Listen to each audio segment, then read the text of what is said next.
It's not up to you or me, sir. It's not up to us who's beyond saving. Major Rouse put his hand on my shoulder. I tell you, the Major said, Owen's too good for this world. If I were in heaven, Nellie, I should be extremely miserable. Because you are not fit to go to heaven, I answered. All sinners would be miserable in heaven. This is nothing, cried she. I was only going to say that heaven did not seem to be my home, and I broke my heart with weeping to come back to earth. And the angels were so angry that they flung me out into the middle of the heath on top of Wuthering Heights, where I woke sobbing for joy. That will do to explain my secret as well as the other. I have no more business to marry Edgar Linton than I have to be in heaven, and if the wicked man there had not brought Heathcliff so low, I shouldn't have thought of it.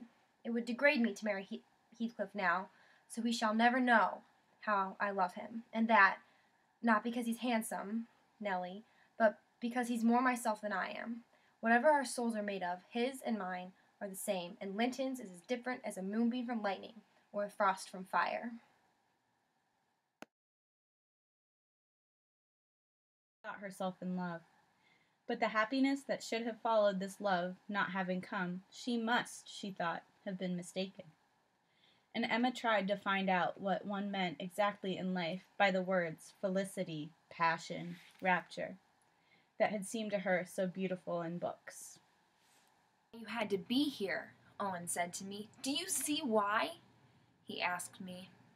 Yes, I said. Remember all our practicing? He asked me. I remember, I said. Owen tried to raise his hands. He tried to reach out to me with his arms. I think he wanted to touch me. That was when he realized that his arms were gone. He didn't seem surprised by the discovery. Remember Wadahantuit? He asked me. I remember, I said. Then he smiled at the nun who was trying to make him comfortable in her lap.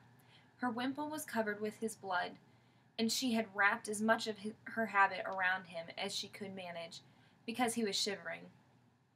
Whosoever liveth and believeth in me shall never die, Owen said to her. The nun nodded in agreement. She made the sign of the cross over him. I pray one prayer. I repeat it until my tongue stiffens. Catherine Earnshaw, may you not rest as long as I am living. You said I killed you. Haunt me then. The murdered do haunt their murderers, I believe. I know that ghosts have wandered on earth. Be with me, always. Take any form. Drive me mad. Only do not leave me in this abyss where I cannot find you. Oh God, it is unutterable. I cannot live without my life. I cannot live without my soul. Round her to see if nothing had changed since last she had been there. She found again in the same places, the foxgloves and the wallflowers, the beds of nettles growing round the big stones, and the patches of lichen along the 3 windows, whose shutters, always closed, were rotting away on their rusty iron bars. Her thoughts, aimless at first, wandered at random, like her greyhound, who ran round and round in the fields, yelping at the yellow butterflies, chasing the shrew mice, or nibbling the poppies on the edge of a cornfield. Then gradually her ideas took definite shape, and, sitting on the grass that she dug up with little prods of her sunshade, Emma repeated to herself, Good heavens, why did I marry?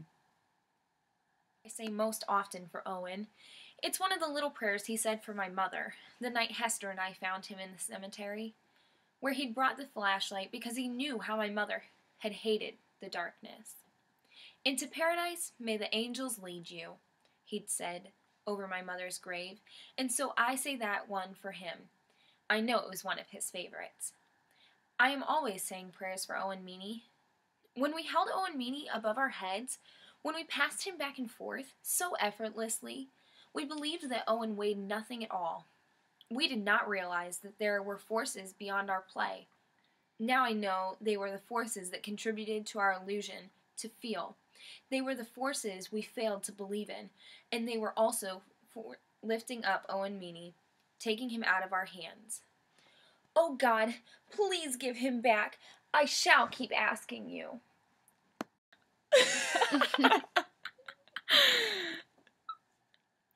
So, okay, well, Christina's supposed to give the disclaimer. It's 1 a.m, and we're doing this. So, yeah, 1. So, we're going to say a lot of ums Don't get mad. So please don't take points off for speech and clarity.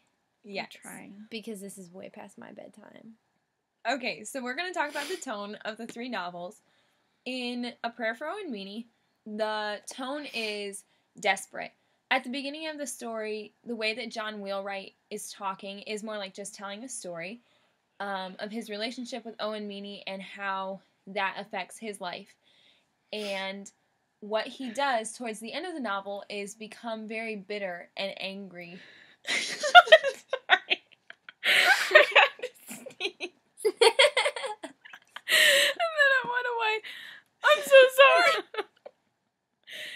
Okay. Oh my goodness. This is so Ow. bad. My hips hurt.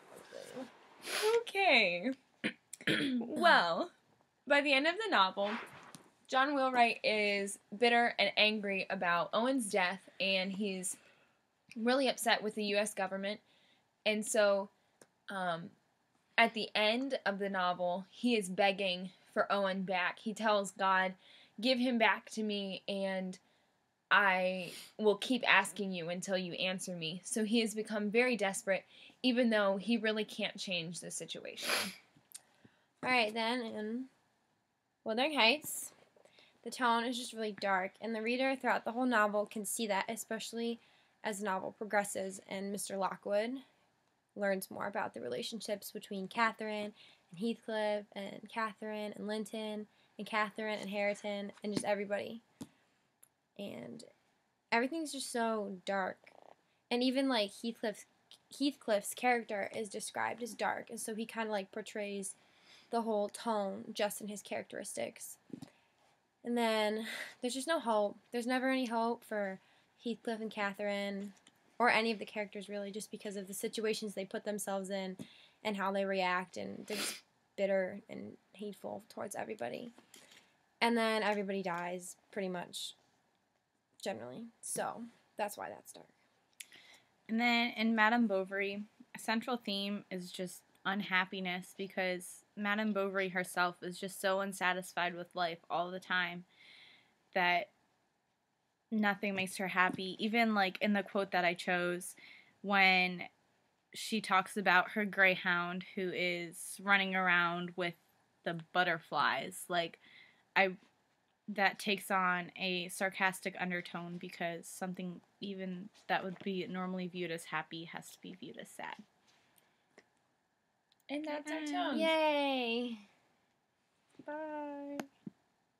Okay, bye.